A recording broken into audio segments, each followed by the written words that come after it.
কেউ সত্য বলছে কিনা বোঝার 5টি মনোবৈজ্ঞানিক লক্ষণ। 1. চোখে চোখ রাখা।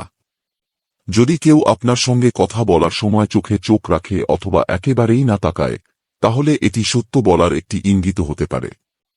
অতিরিক্ত চোখের যোগাযোগ কিংবা একেবারে এড়িয়ে যাওয়া উভয়ই তা বোঝাতে পারে। 2. অপ্রয়োজনীয় ব্যাখ্যা।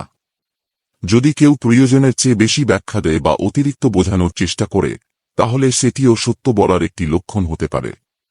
অনেক সময় সত্য কথার উপর জোর দেওয়া হয় যেন বিশ্বাসযোগ্য মনে হয়। 3. কথা বলার ধরন। যদি কেউ দ্রুত কথা বলে, অনেক কিছু একসঙ্গে বলে বা প্রসঙ্গ বদলে ফেলে, তাহলে অনেক সময় সেটা সত্য বলার চেষ্টার লক্ষণ হতে পারে। মনের ভেতর যা আছে সব একসঙ্গে বলার প্রবণতা দেখা যায়। 4. যোগাযোগে আত্মবিশ্বাস। যদি কেউ কথা বলার সময় আত্মবিশ্বাসী হয়, চোখে মুখে ভয় বা দ্বিধা না থাকে, তাহলে সেটি সত্যতার দিকেই ইঙ্গিত করে। 5. শারীরিক ভাষা। সত্য বলার সময় শরীর স্বাভাবিক থাকে, হাত পা বেশি নড়াচড়া করে না, কণ্ঠস্বরে কম কম্পন থাকে এবং মুখাবয়ব স্বচ্ছ থাকে। এসব লক্ষণ দেখেও বোঝা যায় সে কিছু লুকাচ্ছে না।